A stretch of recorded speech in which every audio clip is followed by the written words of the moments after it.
नमस्कार प्यारे बच्चों। आज हम करेंगे वर्कशीट नंबर 56 जो है क्लास 10th के स्टूडेंट्स के लिए। ये आपकी इकोनॉमिक्स की वर्कशीट है। ये गलती से इसमें राजनीतिक विज्ञान लिखा हुआ है और ये आपकी 21 नवंबर 2020 की वर्कशीट है। चैप्टर है आपका इकोनॉमिक्स का चैप्टर नंबर 3 मुद्रा एवं साख। तो आप जानते हैं बेटा ये चैप्टर जो है आपके वैसे कंप्लीट हो चुके हैं। अब आपकी रिविजन चल रही है। इसमें जितने भी क्वेश्चन आ रहे हैं वो मोस्ट इंपॉर्टेंट क्वेश्चन है, उनको अच्छे से प्रैक्टिस करना। उन्हीं में से जो है आपके क्वेश्चन जो है एग्जाम में आएंगे। तो अब इस वर्कशीट को स्टार्ट करते हैं।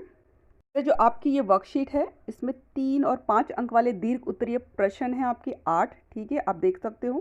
ठीक है, ये 8 प्रश्न हैं। उसके बाद आपके पास नीचे जो एक क्वेश्चन दिया गया है इसमें आपको इस अनुच्छेद को पढ़ना है और उसके बाद इस पे आधारित जो प्रश्न हैं उनका आपको जवाब देना है जो नीचे पूछे गए हैं वाले। ठीक है, चलो अब जो ये वर्कशीट है इसको स्टार्ट करते हैं क्वेश्चन नंबर 1 से। अब प्रश्न number 1, reserve bank of India के कार्यों की व्याख्या कीजिए। तो आप इसका उत्तर इस तरह से लिखेंगे, रिजर्व बैंक ऑफ इंडिया के कार्य। पहला पॉइंट, सरकार की ओर से मुद्रा जारी करता है। दूसरा, बैंकों व समितियों की कार्यप्रणाली पर नजर रखता है। तीसरा, ब्याज की दरों व ऋण की शर्तों पर निगरानी रखता है। चौथा, बैंक कितना नकद यानी शेष अपने पास रखे यानी बैंकों ने अपने पास कितना कैश रखा हुआ है इसकी सूचना भी रिजर्व बैंक ऑफ इंडिया रखता है। पांचवा क्या है कि जो ऋण है वो किस प्रकार वितरित किए जा रहे हैं, यानी ये जो बैंक है वो लोगों को लोन किस प्रकार से दे रहे हैं, इस पर भी रिजर्व बैंक ऑफ इंडिया निगरानी रखता है यानी नजर रखता है। चलो अब चलते हैं अगले प्रश्न की ओर। प्रश्न नंबर 2 है, अनौपचारिक क्षेत्रकों की ऋण गतिविधियों को कम किए जाने की आवश्यकता है। उचित तर्कों से अपने उत्तर की पुष्टि कीजिए। तो बेटा ये प्रश्न बहुत तरीके से पूछा जाता है, जैसे बैंकों और सहकारी समितियों को अपनी गतिविधियां ग्रामीण क्षेत्रों में बढ़ाना क्यों आवश्यक है, स्पष्ट कीजिए। या भारत में ऋण के औपचारिक स्रोतों को बढ़ाने की जरूरत क्यों है। या फिर भारत में औपचारिक क्षेत्र ऋण के 2 मुख्य स्रोत कौन से हैं। हमें ऋण के औपचारिक क्षेत्रकों के विस्तार की जरूरत क्यों है, स्पष्ट कीजिए। मतलब इस तरह से ये प्रश्न जो है कई तरीके से पूछा जा सकता है और उत्तर लगभग सब में सेम है। ठीक है, तो आप इसको जो है अपने उसमें जो भी आपके पास सेल्फ बुक है उसमें देख सकते हो। अब इसका उत्तर हमने इस तरह से लिखा है। सबसे पहला है कि अनौपचारिक ऋण में साहूकार, व्यापारी, मालिक, रिश्तेदार तथा दोस्त इत्यादि से लिए गए ऋण आते हैं। तो हमने बता दिया कि अनौपचारिक ऋण होते कौन से हैं। अब क्यों कंट्रोल करना है, इसका सबसे पहला कारण क्या है कि अनौपचारिक स्रोतों से ऋण प्राप्ति आसान तो होती है परंतु शोषण अधिक होता है, क्योंकि इसमें जो साहूकार होते हैं वो बहुत ज़्यादा ब्याज लेते हैं, एक तरह से चूज लेते हैं वो गरीब व्यक्ति को। चलो अगला जो इसमें पॉइंट लिख सकते हैं कि ब्याज दरें इसमें उच्च होती हैं। ठीक है, बैंकों की तुलना में जो अनौपचारिक क्षेत्र होता है उसमें ब्याज की जो दर होती है वो बहुत ज़्यादा होती है और अनिश्चित होती है, यानी कभी भी ये वो घटा बढ़ा सकते हैं। ठीक है, इस प्रकार अनौपचारिक ऋण से, इसको से मत करना, इस प्रकार अनौपचारिक ऋण कर्जदारों की आय को कम कर देता है। अब उनको क्या करना पड़ता है, उन्होंने जो ऋण लिया उसमें बहुत बड़ा रकम उनको सूद के रूप में, ब्याज के रूप में चुकानी पड़ती है, जिससे क्या था जो वो कमाते हैं उसका बड़ा हिस्सा तो ब्याज के रूप में चला गया, सूद के रूप में चला गया, तो उनकी कमाई जो है घट जाती कर्जदारों की। ठीक है, पुराने समय में तो आपने देखा होगा ना किस तरह से जो साहूकार लोग थे वो लोगों को कर्जे के जाल में फंसा करके उनका क्या कर लेते थे, ज़मीन हड़प लेते थे, क्योंकि वो ब्याज इतना ज़्यादा लेते थे कि लोग उसको चुका ही नहीं पाते थे और धीरे धीरे करके वो कर्ज के जाल में फंस जाते थे और साहूकार उनकी ज़मीन हड़प लेता था। चलो आगे चलते हैं। चौथा क्या है, गरीब अशिक्षित लोग आसानी से ऋण के जाल में फंस जाते हैं, क्योंकि वो बेचारे गरीब होते हैं, अशिक्षित होते हैं, तो उनको बैंकों में जाने से घबराहट होती है, उनको वहाँ का जो कार्यप्रणाली होती है बैंकों की वो समझ में नहीं आती, तो बैंक पे जाना जो है और एक तो समय भी ज़्यादा लगता है बैंकों से लोन लेने में, तो वहाँ जाना जो है ज़्यादा प्रेफर नहीं करते और मोस्टली अपने आसपास के लोगों से जो है लोन ले लेते हैं, खासकर साहूकारों से। ठीक है, तो उदाहरण के लिए आप अपनी बुक में एग्जाम्पल पढ़ोगे स्वप्ना का, तो जो स्वप्ना थी उसने भी फसल उगाने के लिए जो ऋण लिया था, लेकिन वो उसकी फसल ख़राब हो गई और वो ऋण जाल में फंस गई और उसको ऋण चुकाने के लिए अपनी ज़मीन बेचनी पड़ी। ठीक है, तो अगर हम इन सब वजहों को देखें तो इससे हमें लगता है कि जो ग्रामीण क्षेत्र है उसमें क्या होनी चाहिए, साहूकारों पर जो निर्भरता है उसको कम करने के लिए जो अनौपचारिक क्षेत्र की गतिविधियां कम करने की आवश्यकता है कि यहाँ पर लोग कम से कम यहाँ से जो है निर्भर रहें, यहाँ से लोन लें। और क्या बढ़ाने की ज़रूरत है कि बैंकों और सहकारी जो समितियां हैं उनकी गतिविधियां जो है इन इलाकों में बढ़ानी चाहिए, इनकी संख्या बढ़ानी चाहिए कि ज़्यादा से ज़्यादा लोग जो है इनसे ऋण लें, क्योंकि इनमें जो ऋण होता है वो क्या होता है, बहुत कम दर पर होता है। ठीक है, चलो अब आगे चलते हैं अगले प्रश्न की ओर।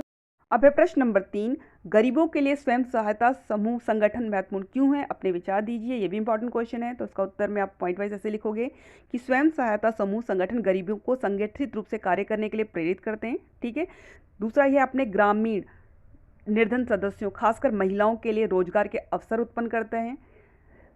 तीसरा, स्वयं सहायता समूह साहूकारों अथवा व्यापारियों की तुलना में काफ़ी कम दर पर ब्याज लेते हैं। ठीक है। सदस्य अपने विभिन्न उद्देश्यों के लिए समय पर ऋण प्राप्त कर सकते हैं, क्योंकि हमें समय बहुत कम लगता है बैंक की तुलना में ऋण लेने में। ठीक है। तो आसानी से यहाँ पे से वो ऋण ले सकते हैं, जो भी उनके काम है, शादी ब्याह से लेके खेती बाड़ी तक। चलो चौथा पॉइंट, यह ग्रामीण निर्धनों में नियमित बचत की प्रवृत्ति को बढ़ावा देता है। इसमें क्या होता है, लोग खुद से संगठित होकर के ये का गठन करते हैं, उनमें खुद से वो बचत करके जो जमा करते हैं, तो इससे क्या होता है, ग्रामीणों में बचत की प्रवृत्ति बढ़ती है कि वो ज़्यादा से ज़्यादा पैसा बचाने का उनमें बढ़ावा मिलता है। चलो पांचवा पॉइंट है, ऋण लेने के लिए ऋणाधार यानी सिक्योरिटी अथवा कठिन कागजी कार्यों की जरूरत नहीं होती। आपको पता है बैंक के पास जब भी लोन लेने के लिए जाओ तो क्या करना पड़ता है, वहाँ पे कुछ ना कुछ सिक्योरिटी के रूप में जमा करना पड़ता है। जैसे नेहा ने अपने नए घर के लिए लोन लिया था, आप पढ़ना उसमें स्टोरी बुक में, तो उसको क्या करना पड़ा था, अपने जो घर के कागजात थे वो बैंक के पास ऋणाधार यानी सिक्योरिटी के रूप में जमा कराने पड़े, ताकि अगर वो ऋण ना चुका पाए तो उसकी उस संपत्ति को बेचकर जो है बैंक अपना कर्जा वसूल ले। तो इसमें इस तरह की किसी ऋणाधार की यानी सिक्योरिटी की ज़रूरत नहीं होती, कोई कागजी कार्यवाही की ज़्यादा ज़रूरत नहीं होती। तो ये इनके लिए जो है बहुत महत्वपूर्ण होता है, क्योंकि इसमें आसानी से उनको कर्जा मिल जाता है। तो छठा पॉइंट क्या है, ग्राम क्षेत्रों में ये ऐसा मंच प्रदान करते हैं जिसमें विभिन्न सामाजिक मुद्दों जैसे कि स्वास्थ्य, पोषण, घरेलू हिंसा आदि पर चर्चा तथा अपेक्षित कार्यवाही भी की जा सकती है। चलो प्रश्न नंबर 4 है कि भारत की अधिकांश जनता अभी भी ऋण के लिए अनौपचारिक स्रोतों पर ही क्यों निर्भर है? तो इसका उत्तर है कि भारत की अधिकांश जनता अभी भी ऋण के लिए निम्नलिखित कारणों से अनौपचारिक स्रोतों पर निर्भर करते हैं। पहला, कि ऋण लेने के लिए जटिल कागजी कार्यवाही तथा ऋणाधार यानी कि सिक्योरिटी की जरूरत नहीं होती है। दूसरा, यदि कर्जदार ने पहले का लिया हुआ ऋण नहीं चुकाया है, ठीक है, तो भी साहूकार बढ़ी हुई ब्याज दर पर उसको ऋण देने के लिए तैयार हो जाते हैं, जबकि बैंक ऐसा नहीं करते हैं। चलो तीसरा क्या है, लोगों को बैंक की कार्य प्रणाली की जानकारी नहीं होती है। ठीक है, क्योंकि ज़्यादातर जो गांव में जो लोग हैं वो अशिक्षित होते हैं, ठीक है, गरीब होते हैं, तो उनको ये नहीं पता होता कि बैंक जो है उसमें क्या प्रोसेस है लोन लेने का, और इसके अलावा वे बैंक जाने से झिझकते भी हैं। ठीक है। और चौथा क्या है कि सभी गांवों तक बैंकों की पहुंच नहीं है, यानी कि लोग अगर चाहें भी बैंक से कर्जा लेना तो कई सारे गांवों में जो है बैंक है ही नहीं, बहुत दूर है, तो वहाँ आने जाने का उनको समस्या हो जाती है।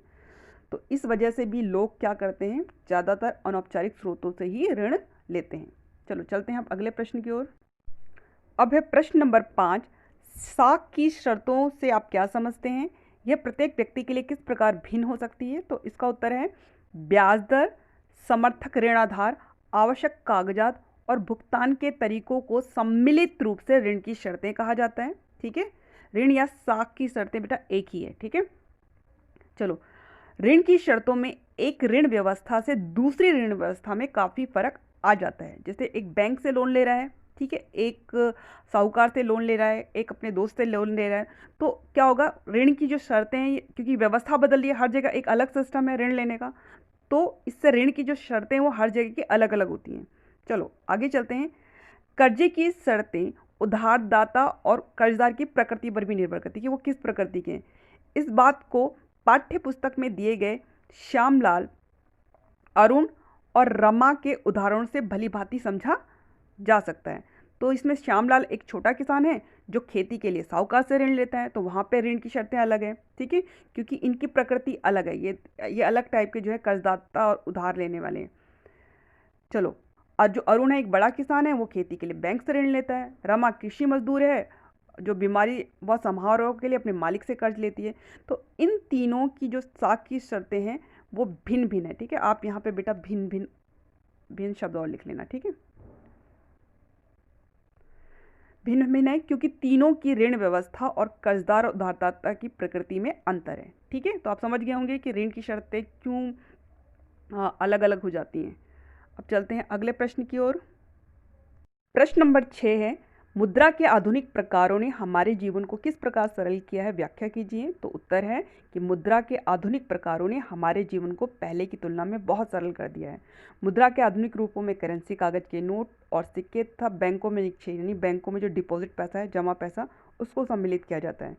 तो अतिरिक्त नकद यानी जो भी हमारे पास कैश होता है, हम उसको आसानी से बैंकों में जो है निक्षेप यानी जमा के रूप में रखा जा सकता है, जो मांगने पर दी होती है। यानी जब भी हम उसको मांगेंगे तो बैंक हमें वो पैसा वापस कर देता है। इससे हमारा जो पैसा वो सुरक्षित भी रहता है और हमें ब्याज भी प्राप्त होता है। ठीक है, कि मुद्रा का जो आधुनिक रूप है हमें कितना फ़ायदा दे रहा है। चलो, चौथा पॉइंट क्या है, लेन देन सुरक्षित और आसान।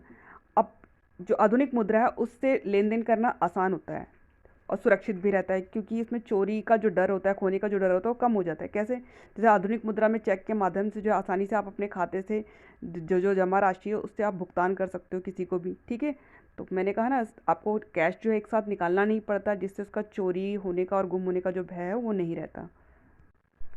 अब है समय की बचत। तो बैंक प्रणाली की सहायता से आसानी से जो है जमा राशि को लेन देन हेतु विभिन्न खातों में कुछ ही समय में जो है आप ट्रांसफ़र कर सकते हो। आप घर पे बैठे बैठे क्या ऑनलाइन जो है एक खाते से दूसरे खाते में जो है पैसा ट्रांसफ़र कर सकते हो, आपको बैंक नहीं जाना पड़ेगा। ठीक है, तो इससे क्या होता है, आपकी समय की भी बचत होती है। तो चलो अब चलते हैं अगले प्रश्न की तरफ। साथ है, सलीम के जीवन में साख ने सकारात्मक भूमिका निभाई है, जैसा कि आपने पाठ्य पुस्तक में पढ़ा। ठीक है बेटा, पुस्तक में से इसको ज़रूर पढ़ना और मैंने इससे रिलेटेड वीडियो भी अपलोड किया, आप उसे भी देख सकते हो। ठीक है, इसी प्रकार अपने आसपास परिवार या संबंधियों के जीवन में साख की सकारात्मक भूमिका का कोई दो अन्य उदाहरण दीजिए। तो इसका उत्तर है, साख की सकारात्मक भूमिका से संबंधित उदाहरण, मेरी बुआ की बेटी ने ऋण लेकर अपने ब्यूटी पार्लर का काम शुरू किया। इस कार्य से उसे अच्छी कमाई हो जाती है। उसने अपना सारा ऋण कुछ ही महीनों में चुका दिया। उनकी आर्थिक स्थिति पहले से बहुत अच्छी हो गई है। दूसरा इसका उदाहरण है कि मेरे पड़ोस में रहने वाले बंसल अंकल ने बैंक से लोन लेकर अपना कपड़े का व्यापार शुरू किया। उनका व्यापार बहुत ही अच्छा चल रहा है। उन्होंने अपना सारा कर्ज चुका दिया और पहले उनकी दुकान किराए की थी, अब उन्होंने अपनी दुकान खरीद ली है। तो इन पर जो है साख के जो सकारात्मक प्रभाव पड़े। ठीक है, यानी पॉजिटिव, उनकी संपत्ति में बढ़ोतरी हुई। चलो अब आगे चलते हैं अगले प्रश्न की तरफ। नंबर 8 है, साख से आप क्या समझते हैं? साख किस प्रकार संपत्ति एवं ऋण जाल दोनों में भूमिका निभा सकता है? उदाहरण सहित व्याख्या कीजिए। तो आप उत्तर में सबसे पहले लिखोगे कि साख किसे कहते हैं। तो ऋण या साख से हमारा तात्पर्य एक सहमति से है, जहां साहूकार कर्जदार को धन, वस्तुएं या सेवाएं मुहैया कराता है, यानी उपलब्ध कराता है, और बदले में भविष्य में कर्जदार से भुगतान का वादा लेता है कि भविष्य में वो उसकी पेमेंट, उसके पैसों की पेमेंट कर देगा। और साख संपत्ति एवं ऋण जाल दोनों में भूमिका निभा सकता है। ये बात हम निम्नलिखित उदाहरणों से समझ सकते हैं। सबसे पहले संपत्ति में किस प्रकार भूमिका निभाता है। तो पाठ्य पुस्तक में सलीम के मामले में हमने देखा कि कर्ज लेकर उसने जूतों का एक बड़ा ऑर्डर पूरा किया, जिससे उसे अच्छा खासा लाभ होता है। वे उधार लिए गए धन की अदायगी भी कर देता है और उसकी संपत्ति में बढ़ोतरी होती है। तो इसके लिए तो हो गया ये, उसकी संपत्ति में बढ़ोतरी होगी। अब दूसरा वाला हम उदाहरण देते हैं ऋण जाल का। ठीक है, तो पाठ्य पुस्तक में बेटा ये जो हमने, ये थोड़ा एक्स्ट्रा हो गया। पाठ्य पुस्तक में स्वप्ना के मामले में हमने देखा है कि फसल बर्बाद होने की वजह से वह फसल के लिए लिया कर्ज नहीं चुका पाई और ऋण जाल में फंस गई और उसे अपना कर्जा चुकाने के लिए अपनी ज़मीन का कुछ हिस्सा बेचना पड़ा। तो चलो ये वाला 8वां क्वेश्चन हो गया। अब अगले क्वेश्चन की तरफ चलते हैं। बेटा ये जो प्रश्न है आपका स्रोत आधारित प्रश्न है, ये 4 अंक का। इस प्रश्न में आपको नीचे दिए गए अनुच्छेद को पढ़कर पूछे गए प्रश्नों का उत्तर देना है। बेटा मेघा ने यहाँ पर घर खरीदने के लिए 5 लाख रुपए का कर्ज लिया है। इस कर्ज पर ब्याज की जो वार्षिक दर है वो 12% है, यानी 1 साल में उसको 12% का ब्याज देना है और इस कर्ज को उसको 10 साल में चुकाना है मासिक किस्तों में, यानी हर महीने उसको किस्त देनी होगी 10 साल तक। मेघा को बैंक से कर्ज लेने से पहले उसे अपनी नौकरी और वेतन संबंधी रिकॉर्ड दिखाने पड़ते हैं। बैंक नए घर के सभी कागज ऋणाधार के रूप में रख लेता है। ऋणाधार मतलब सिक्योरिटी के रूप में, जिन्हें मेघा द्वारा ब्याज समेत कर्ज लौटाने पर वापस किया जाएगा। अब हमें मेघा के आवास ऋण के निम्नलिखित विवरणों की पूर्ति करनी है। तो सबसे पहले ऋण की राशि कितनी है? वेरी गुड, 5 लाख रुपए। समर्थक ऋणाधार यानी उसने सिक्योरिटी के रूप में क्या रखा है? वेरी गुड, घर के कागज। ठीक है, घर के सभी कागज। अब अदायगी का स्वरूप क्या है, यानी कि वो किस रूप में पेमेंट करेगी, वो करेगी मासिक किस्त, 10 साल में मासिक किस्तों में। आवश्यक कागजात कौन थे बेटा, होते तो बहुत सारे, लेकिन यहाँ पर जो है जो दिया गया है हम वही लिख देते हैं, ठीक है, क्योंकि हमें इसी के हिसाब से जो है प्रश्नों के उत्तर देने हैं। तो उसने क्या करा था, नौकरी और वेतन संबंधी रिकॉर्ड दिखाए थे आवश्यक दस्तावेज के रूप में। बेटा यहाँ पे जो ये समर्थक ऋण आधार है ये बहुत ही इंपॉर्टेंट है, इसको ध्यान से समझो।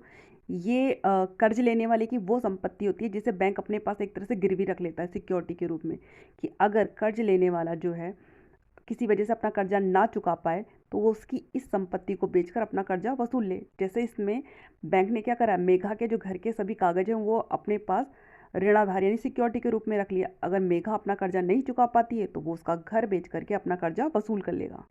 अब आपकी जो वर्कशीट है ये कंप्लीट हो गई है, इसे कॉपी में कीजिए, मन लगा के पढ़ो और अच्छे अच्छे नंबर लेके आओ। और कोरोना से बचने के लिए जब भी बाहर निकलो दूसरों से 2 गज की दूरी बना के रखो, मास्क पहनो और बार बार साबुन से हाथ धो। बाय बच्चों।